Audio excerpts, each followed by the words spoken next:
마이크로바이옴은 어떻게 구성될까? 내 장의 미생물은 내 가족의 유전자, 생활환경, 항생제나 진통제 같은 약의 사용, 먹는 음식에 따라서 달라지거든. 이런 모든 요소들에 따라서 개인, 국가마다 독특한 마이크로바이옴이 만들어져. 여러 가지 요소 중에서 무엇을 먹는가와 마이크로 RNA가 가장 큰 영향을 끼치는데, 부모로부터 받은 마이크로 RNA에 따라서 유전자 발현을 조절해 마이크로바이옴이 구성되거든. 그리고 어떤 것을 먹는 거에 따라서 그 조성이 달라져. 이런 영향을 받아서 구성된 마이크로바이옴은 내 부모로부터 받은 마이크로 RNA에 영향을 끼치고 그것이 내 자손으로 유전이 되는 거야. 그럼 한국인의 장은 어떤 마이크로바이옴으로 구성됐을까? 이 표를 보면 이웃나라인 일본과 우리나라는 참 다른 균으로 이루어졌지? 우리나라 사람들의 장에는 박테리오디티스가 가장 많아. 세계적으로 보면 덴마크, 프랑스, 자메이카, 스페인 사람들이 우리와 마찬가지로 박테리오디티스를 가장 많이 갖고 있는데, 같은 박테리오디티스 중에서도 우리나라의 구성이 특이하기로 유명하고 그나마 비슷한 건 스페인 사람들이야. 그런데 일본은 액티노박테리아가 우세해. 사람의 장에서 주로 사는 박테리아 종류는 피미큐티스, 박테리오디티스, 액티노박테리아, 프로티오박테리아, 아커멘시아 등인데, 이들은 좋은 역할을 하는 균들이긴 하지만 어떤 균이든 지나치게 많으면 오히려 나쁘게 작용하거든. 하여튼 가장 중요한 것은 피미큐티스와 박테리오디티스의 비율이야. 이것의 비율이 장내 디스바이오시스를 진단하는 기준이거든. 피미큐티스가 많아진 상태를 디스바이오시스라고 해. 피미큐티스가 장을 점거하면 여러 가지 대사 질환이 생기는데, 당뇨나 비만, 자폐, ADH 환자들의 장은 피미큐티스가 기본적으로 문제를 일으키고 각 증상에 따라 또 다른 균이 점거해서 문제를 만들어. 그것에 관해서는 다음번에 따로 올릴게. 피미큐티스와 박테리오디티스의 비율을 맞추려면 설탕이나 비스켓, 칩스, 라면 같은 가공 탄수화물을 줄이고 콩의 섭취량을 늘려야만 해. 그리고 가장 쉬운 방법 중에 하나가 일주일 정도 소량의 막걸리를 마셔주면 적정 비율로 돌아오게 돼. 막걸리에 관해서도 얼마나 좋은 포스트바이오틱스를 만드는지 준비하다가 이게 술이라서 중간에 그만뒀어. 하여튼 사카린이나 아스파탐 같은 거 넣지 않고 김치 발효균을 넣어서 바이오제냉아민도 줄인 좋은 막걸리는 수량씩 시도해도 좋을 것 같아. 이런 의미에서 본다면 박테리오디티스가 우세균인 한국인의 장은 유전적으로 유리하다고 말할 수 있어.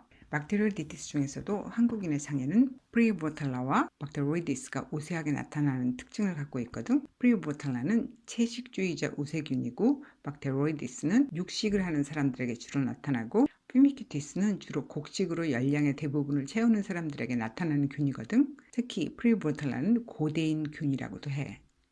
사냥 채집 시대에는 프리보탈라균이 가장 우세한 균이었고, 전통 농경 어업 시대까지는 프리보탈라균이 우세균이었지만, 공업화된 도시 생활이 시작되면서 프리보탈라는 다른 나라 사람들한테는 거의 다 사라졌어.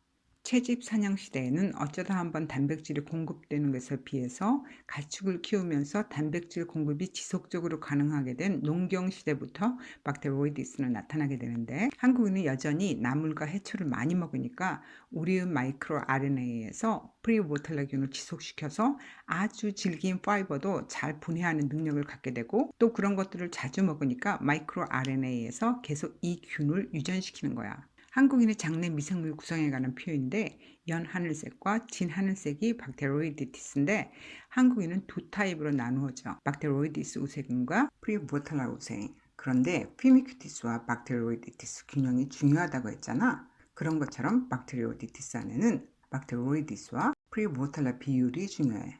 주구장창 야채와 해조만 먹고 고기를 안 먹어서 프리보탈라가 장을 점유하면 문제가 생기기 시작하거든. 프리보탈라 비율이 20% 정도가 이상적인데, TH17 세포 때문에 생기는 류마티스 관절염 같은 환자는 프리보탈라균이 75%나 장악하고, 이렇게 되면 염증성 사이토카인이 마구 나오는 상태에 이르게 되거든.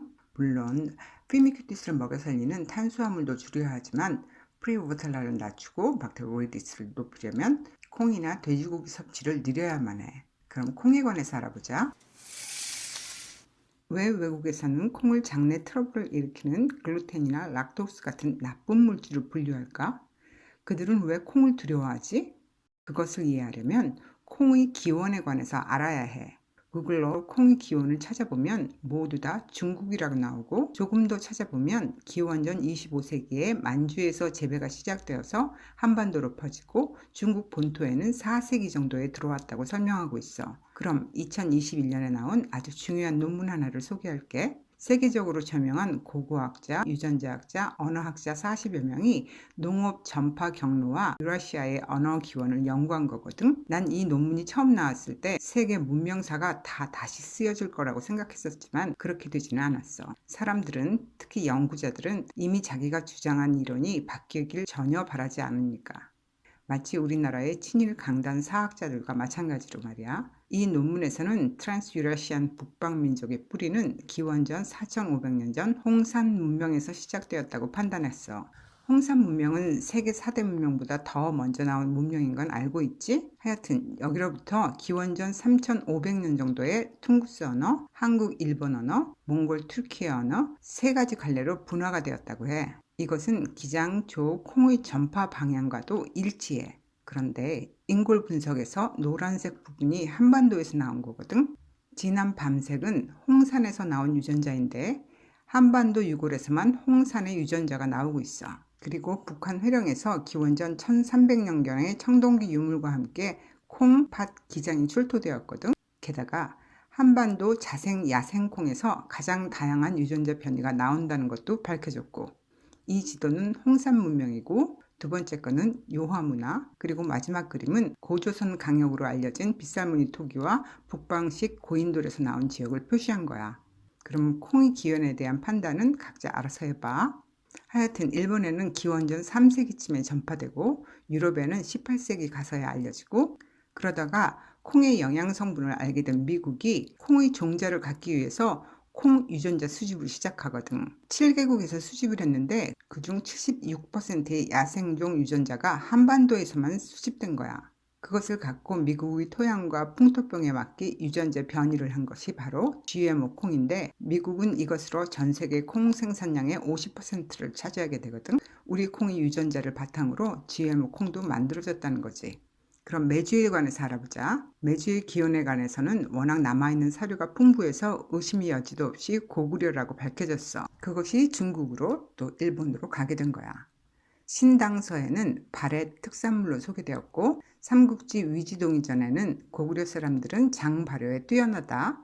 그리고 메주 냄새를 가올리추, 즉 고리 사람 냄새라고 했어. 고구려는 원래 고구리라고 읽어야 하는 게 옳거든.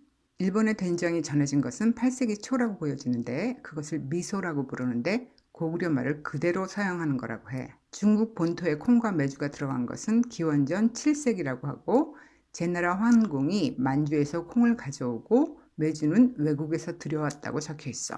그것이 고구려일 거라고 짐작하지. 콩에도 미네랄 흡수를 방해하는 피틱 애시드와 렉틴이라는 단단한 단백질, 그리고 섬유소를 갖고 있어. 사람들이 콩을 두려워하는 이유는 콩을 소화 가능하게 요리할 수 있는 방법을 모르고 장에 프리오보탈라균이 없어서 제대로 소화시키지 못하니 콩을 먹으면 알러지나 가스 같은 소화불량이 생기기 때문이야. 피틱 애시드와 렉틴은 콩에만 있는 것이 아니라 어느 곡식에나 다 있거든. 껍질을 벗기고 물에 불리고 압력밥솥을 사용해서 요리하거나 발효하거나 싹을 틔우면 그 성분들은 거의 다 사라져. 콩나물이나 된장, 메주 같은 것은 이미 그런 공정을 거치는 거니까 걱정할 필요가 없고, 섬유소는 한국 특유의 프리오보텔라가 다 부수어주고, 그렇게 해서 만들어진 포스트바이오틱스들은 박테로이디스로 잘 활용할 수 있는 거니 걱정 없이 먹어도 돼. 그리고 닭을 먹으면 프리오보텔라균이 늘어나고, 돼지고기를 먹으면 박테로이디스 양이 늘어나니까 TH17에 의한 자가면역증, 즉 류마티스 관절염, 건선, IBD, MS를 가진 사람들은 콩과 돼지고기로 박테로이디스를 늘리는 시기를 해야만 해. 시중에 판매되는 포스트바이오틱스 영양제는 딱 두 가지밖에 없어. 장에 디스바이오시스가 심하다면 백김치나 된장도 그 어떤 프리프로바이오틱스는 먹지 말고 저야채, 저당 키토식과 함께 박테리오파즈와 부트레이트를 3개월쯤 먹도록 해. 1개월쯤 후에는 세상이 다르게 느껴질 거야. 박테리오파즈를 선택할 때는 꼭 유산균이 함께 들어있지 않고 장에 문제를 일으키는 이런 성분도 들어있지 않는 것으로 골라야 해.